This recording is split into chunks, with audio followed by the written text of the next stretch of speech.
Sejam muito bem-vindos, amigos do MLS Brasil e ouvintes do MLS Connection. Eu sou o Paulo Canova, trazendo para vocês o segundo programa de 2017. A temporada ainda está longe de começar, mas vamos fazer aquele giro pelas principais notícias do mundo do soccer.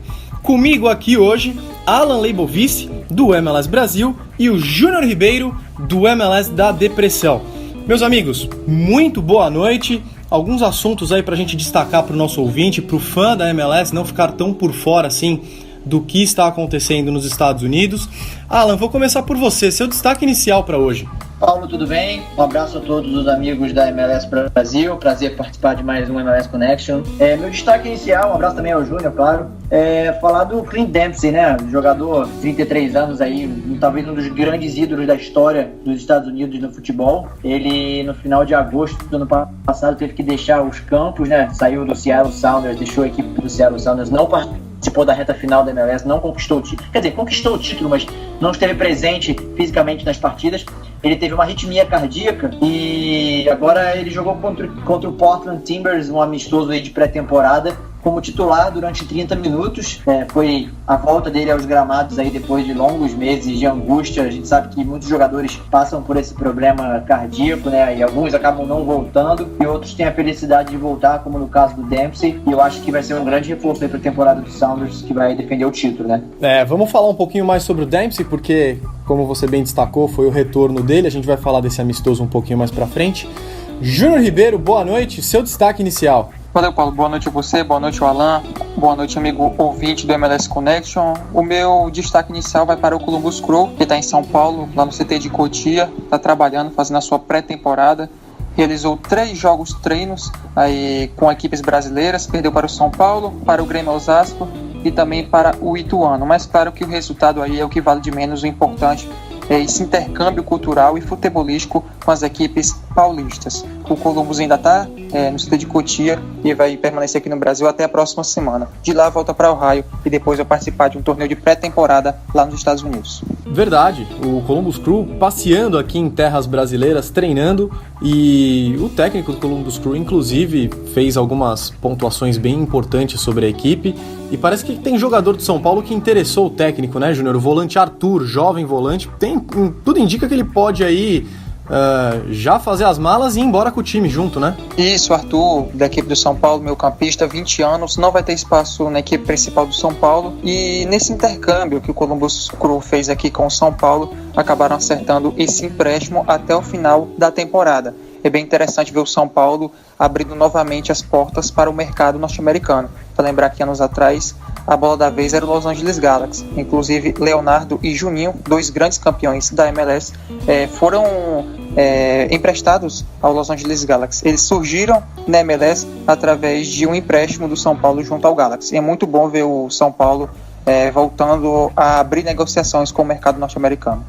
Júnior, e é bom lembrar também que o Arthur tem contrato com o São Paulo até 2020, né, até julho de 2020, e que esse empréstimo tem a opção de compra também por parte do Columbus Crew, né? O São Paulo tem 70% dos direitos do jogador e também vai receber uma certa compensação financeira nesse empréstimo, mas vamos torcer aí para o Arthur se destacar na MLS, né, ter uma boa temporada, poder jogar, né, ser aproveitado, e quem sabe aí o Columbus fazer efetuar a opção de compra e a gente ter mais um Brazuca aí garantido por mais algumas temporadas. É isso aí, pessoal. Destaques iniciais dados, vamos ao que interessa. Antes do ouvinte ficar sabendo o que está acontecendo na MLS, a seleção norte-americana encerrou já o período de treinos de janeiro, chamado de Training Camp, onde o técnico tem a oportunidade de reunir alguns jogadores, e aí tradicionalmente são realizados 2 amistosos.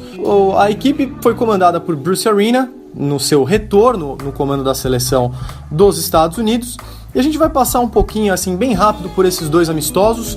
Júnior e Alan, conta pro ouvinte o que vocês perceberam desses amistosos, vocês gostaram, não gostaram. Eu já vou falar para vocês, esperava um pouco mais. Eu sei que o trabalho está começando agora, que o Bruce Arena está dando uma cara para a equipe neste momento, mas acho que esses amistosos podiam mostrar um pouquinho a mais, vocês não acham, não? É verdade, Paulo. A seleção norte-americana a gente sempre espera um pouquinho mais, principalmente agora num trabalho novo com o Bruce Arena, saída do Klinsmann, o pessoal com a expectativa um pouco lá em cima.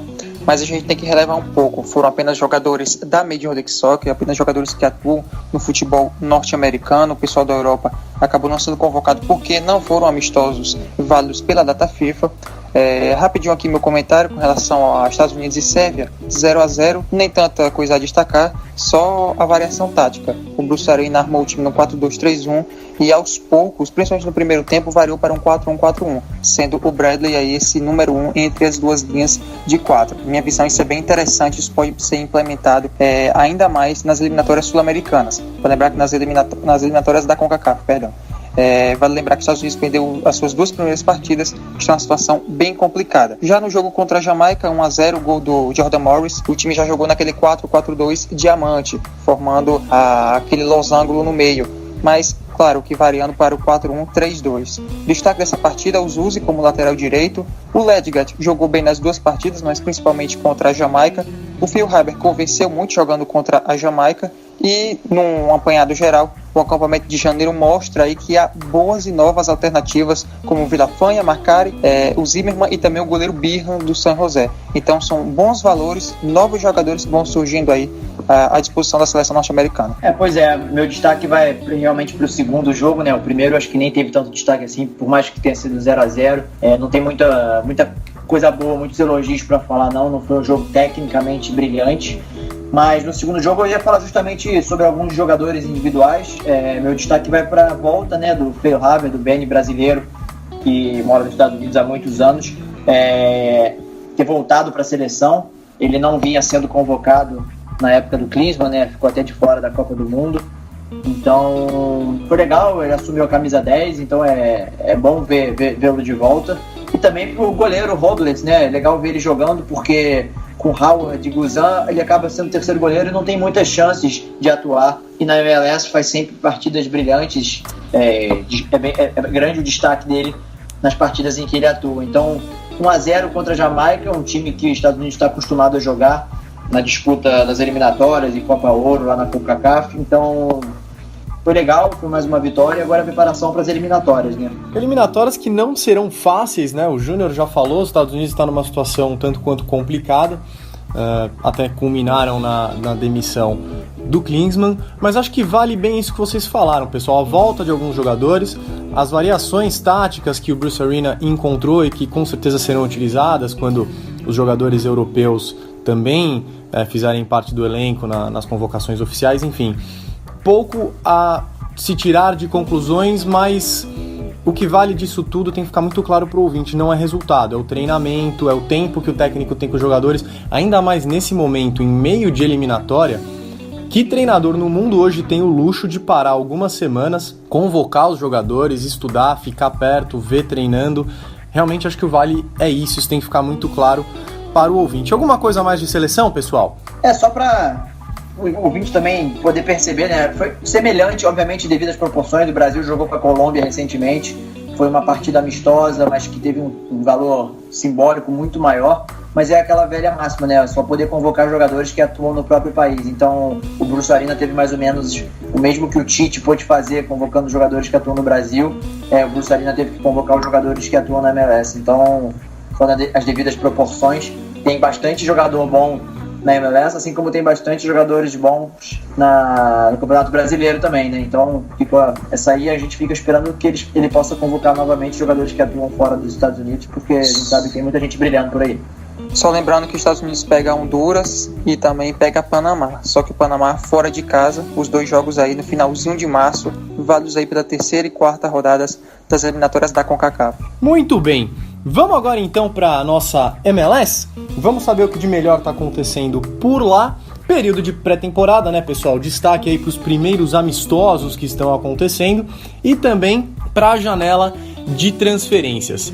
Vamos começar por um amistoso de peso que aconteceu essa semana. Foi o destaque da abertura do Alan, que foi a volta do Clint Dempsey aos gramados. Teve clássico em amistoso. Seattle Sounders e Portland Timbers jogaram uma partida válida por pré-temporada. Pessoal, desse amistoso e também de outras partidas que já começam a acontecer, esses primeiros treinamentos, o que vocês acham mais interessante destacar para o ouvinte agora, neste momento de pré-temporada, faltando aí menos de um mês exatamente um mês, né, Júnior? Começa no dia 3 de março? Falta 25 dias. 25 dias para o início da temporada. O que vocês destacariam deste momento das equipes? O destaque desse jogo entre Portland Timbers e Seattle Sounders foi, obviamente, o placar foi 1-1, foi a volta do Dempsey, mas foi também a chance da gente poder acompanhar o time que é o atual campeão voltando aos gramados, né? Obviamente não dá para ter uma avaliação, eles voltaram super bem, iguais como terminaram a temporada passada, porque muita coisa muda durante o jogo também, os jogadores vão trocando toda hora, o próprio Dempsey jogou apenas 30 minutos, primeiro tempo foi um time, segundo tempo foi outro, por parte do Seattle, do Portland também, muitos jogadores diferentes, mas fica o destaque aí pra gente ter visto o Dempsey jogar e também ter visto o Lodeiro, né, que foi um grande destaque na reta final do Seattle Sounders ano passado, na temporada passada, e pela equipe do Portland, sempre é bom ver o Valeri, né? O argentino come a bola aí na equipe do Oregon, então foi bem legal. Muito bom jogador o Valeri, de fato. Destaque, inclusive, no título de 2015, né? Júnior, primeiras impressões dessas primeiras movimentações aí de pré-temporada? Paulo, vale sempre lembrar que nessa pré-temporada de equipes da MLS nem sempre são amistosos, são apenas jogos treino. As equipes da MLS, algumas jogam contra universidades, contra equipes sub-17, sub-20, até porque a pré-temporada é usada realmente para testes, observar como é que está o jogador, ver o condicionamento físico, testar ele em outra posição, ver se ele está com algum desgaste, se ele chegou bem das férias. Então a gente tem que levar em consideração vários fatores. O resultado aqui não importa tanto. É claro que você vencer um clássico ou vencer um time estrangeiro, como aconteceu, daqui a pouco eu vou citar alguns resultados, é sempre muito interessante. Mas o principal aqui é o treinamento, é ver aonde cada contratação nova se encaixa no elenco daquele treinador. Até porque na MLS não é como aqui no Brasil, que o cara na pré-temporada já está com a cabeça na forca, próximo de ser demitido. Lá não, o cara tem toda tranquilidade, o técnico vai trabalhar com seus assistentes, vai ver as suas peças novas na comissão técnica, então é bem interessante isso. Os jogos treinos são treinos propriamente ditos.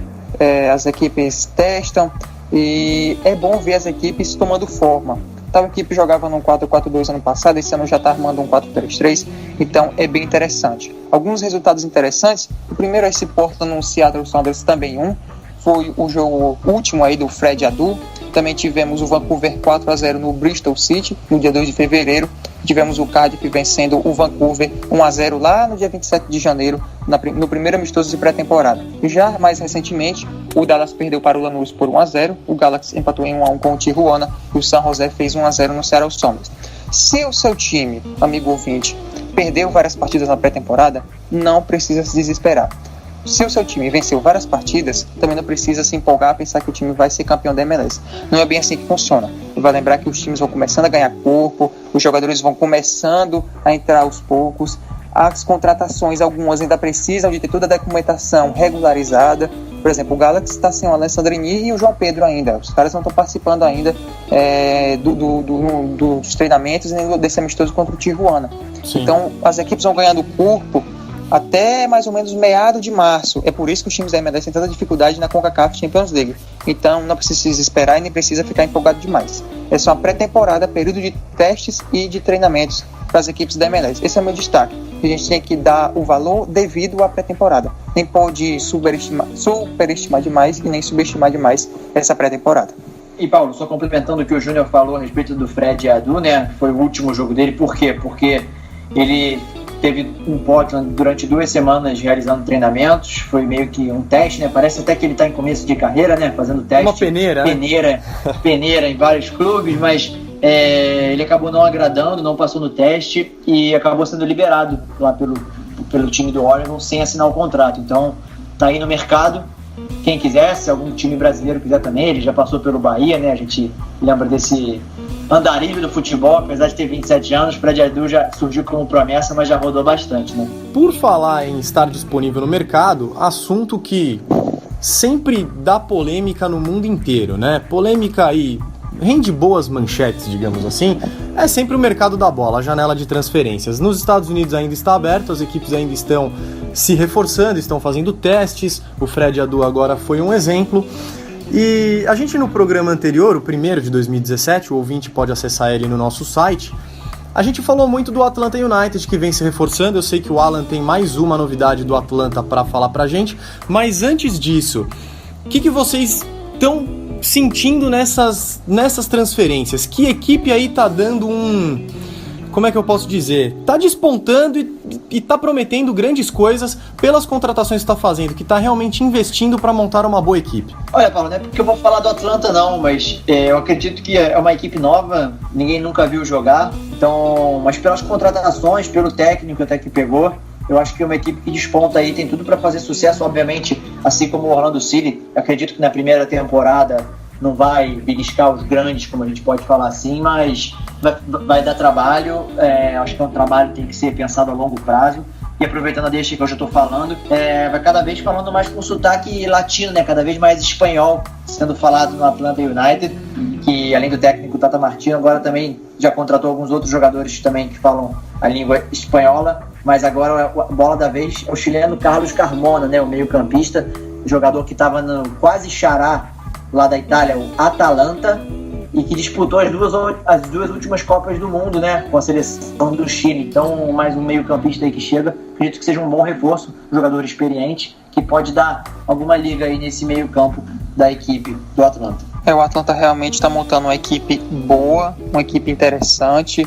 Esse fator novo de você ter que montar um elenco de 28 jogadores do zero e com investimento é bem interessante. Você tem o Minnesota que está com investimento um pouquinho mais para baixo, estão tendo dificuldades. Tiveram que fazer muitas negociações para pegar bons jogadores no draft. Ele não está com o elenco completo, você vê o Atlanta United um pouco mais formado. Você já dá para montar um 11 inicial ali com as peças que o Atlanta já tem. E isso é muito legal. Eu coloco o Atlanta aí despontando como a equipe que melhor se movimentou nesse mercado de transferências. Obviamente teve que contratar um elenco inteiro, não tinha um plantel da North American Soccer League como tinha o Minnesota, que inclusive vai permanecer com o Ibson nessa temporada 2017, mas o Atlanta, tanto por esse fator de começar um time do zero, como ter dinheiro para bancar alguns jogadores, é interessante. Agora outro ponto que para mim é o principal: jogadores designados do Atlanta, todos os três com menos de 24 anos.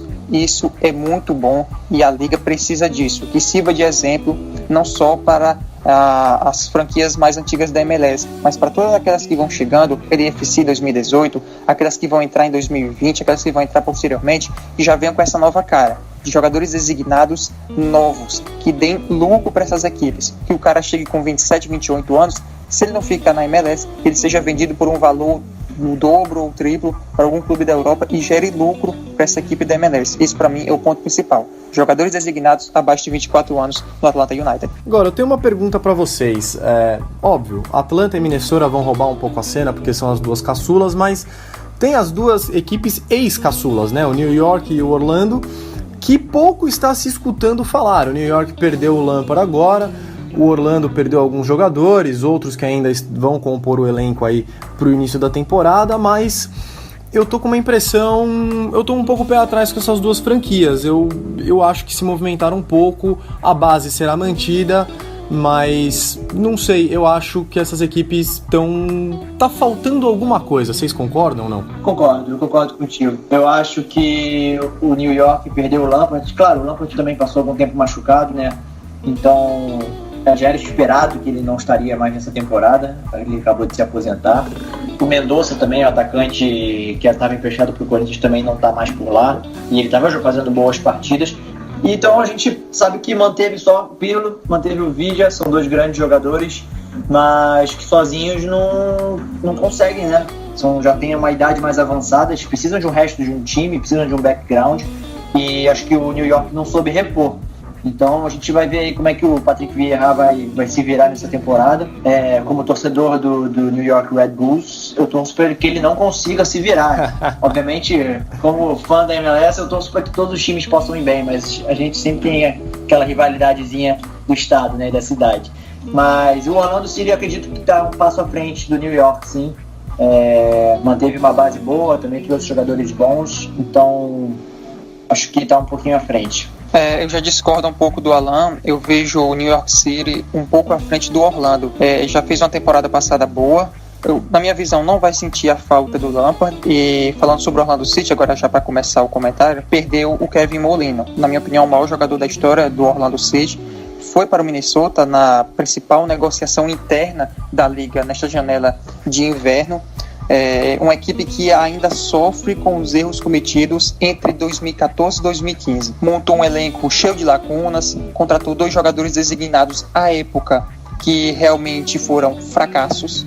O Kaká é realmente a grande peça. Tem o Larry, foi o grande acerto da história da franquia na MLS, foi ter draftado o Larry como número 1 lá em 2015. Tem 2 bons jogadores pelo lado, que é o Matias Pérez Garcia e também o Brek Shea, tomara que ele jogue agora um pouco mais avançado como meia esquerda. E claro, a principal negociação, na minha visão, do Orlando foi a contratação do Will Johnson, ex-jogador do Portland, ex-jogador do Toronto, bicampeão da MLS com o Real Salt Lake e Timbers. Mas, na minha visão, a equipe do New York City é a principal nessa disputa aí entre Orlando e New York. Para você ter uma ideia, o meio campo do New York, sem o Lampard, tá com o Ring, o McNamara, o Pirlo, aí nos lados do campo, Harrison e Miguel Camargo. E claro, tem o Davi Villa no ataque.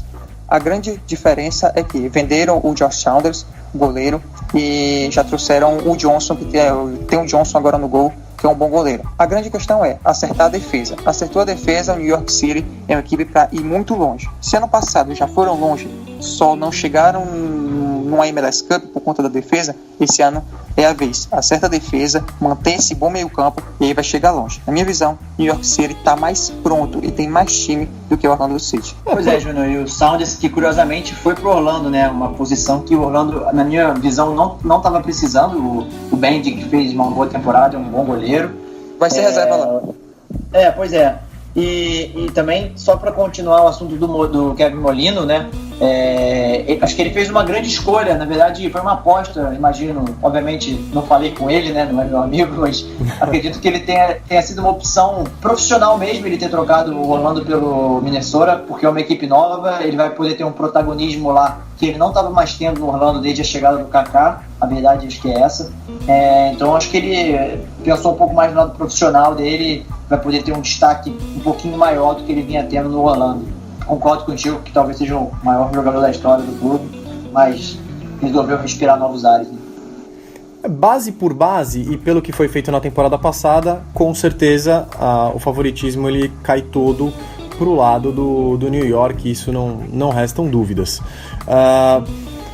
Eu queria saber de vocês, pessoal, das outras equipes que pouco estamos falando, né? Mas aí vamos se basear mais no que vimos no ano passado, talvez, mas o finalista, o Toronto, estamos escutando falar pouco sobre eles, as equipes do Canadá, agora o Montreal sem Drogba, as equipes do Texas também, um panorama geral, um comentário final sobre movimentações de pré-temporada de vocês, sobre as outras equipes que não falamos ainda. Bom, meu comentário final para essa parte de transações, de transferências que a gente está falando, fica um pouco aberto, né? Porque eu acho que Toronto foi talvez a grande, não foi surpresa, mas chegou longe, foi até a final, perdeu a final para o Seattle Sounders, mas eu acho que manteve a principal contratação do Toronto foi manter o Giovinco, né? Que é talvez os maiores jogadores aí da história do Toronto, a gente já pode falar isso, porque conseguiu feitos que nenhum outro teria conseguido, ou conseguiu até hoje. Então, eu acredito que aquele ditado, né, time que está ganhando não se mexe, e perdeu a final, mas ganhou muitos jogos, ganhou bem, teve viradas espetaculares, então eu acho que manteve a base. O outro time canadense, o Montreal, perdeu o Drogba, mas eu acho que o Drogba na reta final estava machucado, já vinha vindo do banco, então também acredito que não vai ser uma perda tão grande, apesar de ele ter feito muitos gols, acho que não vai ser uma perda tão grande. E no mais é isso mesmo, as outras equipes se reforçaram, mas também perderam muitos jogadores, então acho que meio que vai ficar contrabalanceado, e a expectativa é de ver mais uma grande temporada, né? Vamos ver reforços se adaptando às duas novas equipes, jogadores que já estavam nas equipes se adaptando a esses reforços, né? Muitos jogadores que estão chegando vão precisar que os jogadores que já estavam nessas equipes joguem para eles um pouco também, mas enfim, acredito que seja isso. Acho que o Seattle continua como favorito, acho que vai lutar para o bicampeonato, e o Galaxy a gente nunca pode descartar, né? Trouxe o meio campo francês, jogador que ainda não está regularizado, mas que em breve vai poder fazer sua estreia e mostrar para que veio, já que o Galaxy perdeu também jogadores importantes como o Robbie Keane, né? Que inclusive apareceu aí uma foto recentemente treinando lá no Catar, ou Dubai, não me lembro agora exatamente qual era o time, mas será que ele já está de destino novo? Mas isso é assunto mais pra frente, já que ele não faz mais parte da MLS. A gente conversa sobre isso uma outra hora, Paulo. Agora sobre os finalistas do ano passado, Toronto e Seattle, começando pelo Toronto. 2017 é o ano da afirmação dessa formação de 3 zagueiros. Esse 3-5-2 é hora de funcionar para o Toronto. Tiveram alguns erros, algumas falhas na temporada passada, foram superiores na MLS Cup de maneira quase avassaladora. Se o Toyssan Ricketts tivesse entrado no segundo tempo, por exemplo, não esperado para a prorrogação, talvez o Toronto tivesse sido o campeão da temporada passada, mas isso é outro detalhe. Jovinha e Altidore, as duas grandes esperanças. Com relação ao Seattle Sounders, a expectativa, na minha opinião, é o Harry Shipp, que chegou da equipe do Montreal Impact, um bom meio-campista, surgiu bem lá no Chicago Fire, na minha visão. É um cara que precisa ser desenvolvido cada vez mais, que isso vai ajudar em muita seleção norte-americana. Curioso para ver a dupla Lodeiro e Dempsey. E claro, a expectativa é que Jordan Morris agora seja arrasador nessa temporada. É o momento dele se firmar. Se ele fizer uma grande temporada agora em 2017, há uma boa chance dele conseguir uma vaguinha na Europa em 2018. E claro, o Seattle Sounders conseguiu arrumar a defesa ano passado com Torres e Marshall. Nesse ano espero que eles mantenham o mesmo nível. Para a gente dar uma finalizada aqui com relação às transferências, as que me chamaram mais atenção. Vamos lá. Sebastian Blanc, do São Lourenço, foi contratado junto ao Portland, $5 milhões. O Portland foi lá e contratou, gastou uma bela grana no Sebastian Blanc.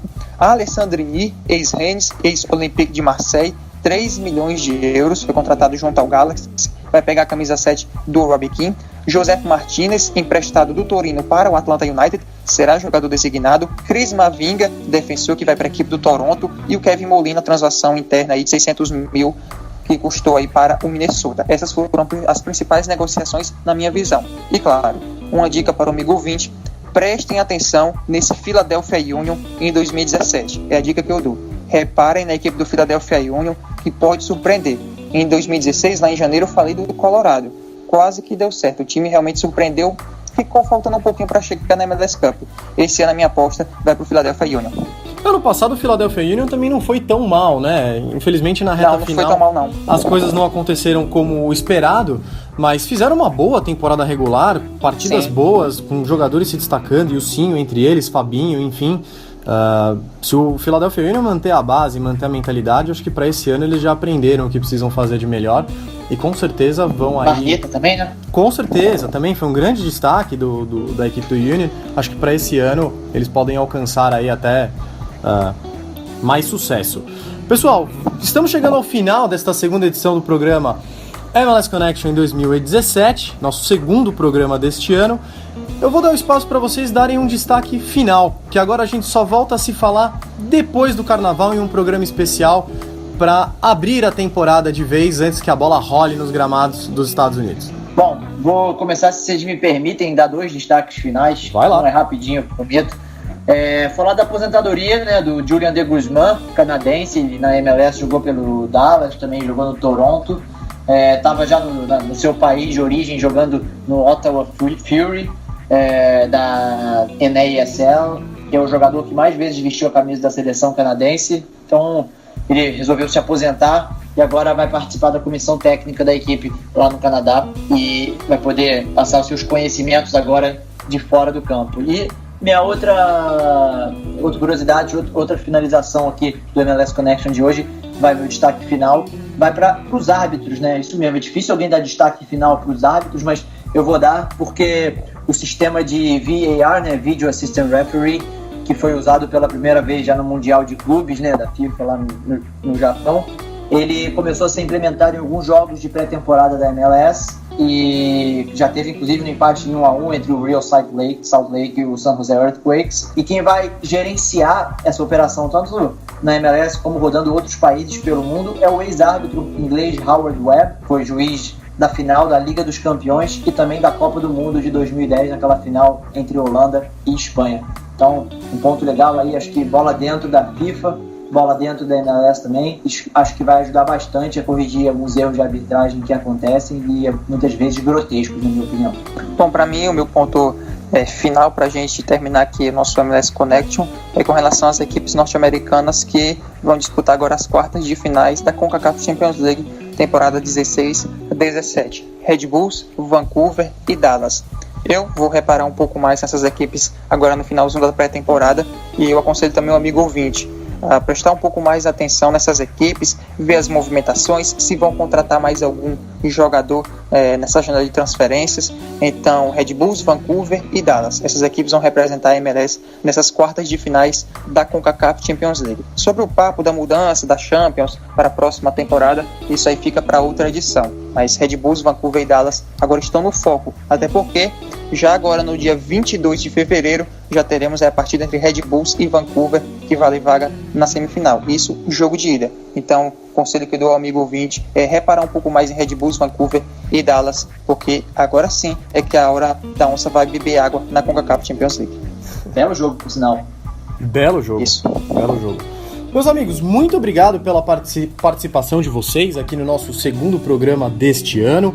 Como eu disse, voltaremos depois do Carnaval e aí sim, dando o pontapé inicial na nossa temporada e voltaremos com o nosso programa semanal. Muito obrigado pela participação de vocês. Ao amigo ouvinte, muito obrigado pela audiência. E já sabe, o maior conteúdo da América Latina sobre a MLS, totalmente em português, é no mlssoccer.com.br. Aqui você fica por dentro de todas as novidades do mundo do soccer com os maiores especialistas no assunto. Alan, uma boa noite e até a próxima. Paulo, obrigado mais uma vez, um grande abraço para você. Júnior, um grande abraço também, prazer bater esse papo com vocês e também trazer um pouco dessas novidades para os nossos ouvintes e também nossos leitores, né, lá no mlssoccer.com.br. Então, reitero o seu convite, peço a todos que acessem o site, que vem sempre com conteúdo fresquinho para os amantes do soccer. Então, um grande abraço e até a próxima. Júnior Ribeiro, aquele abraço, meu amigo. Valeu, Paulo, valeu, Alan. E reitero para você, amigo ouvinte, você que está ouvindo aí nosso podcast, dê o like, se inscreva no canal da MLS Brasil no YouTube e compartilhe para os seus amigos, claro. Mostre aí as informações do soccer para toda a sua rede de amigos. Ao amigo ouvinte, mais uma vez, meu muito obrigado. Não deixe de nos seguir nas nossas redes sociais, Instagram, Facebook, Twitter e também de compartilhar o podcast. Até a próxima, um grande abraço, eu sou o Paulo Canova em mais um MLS Connection. Fui!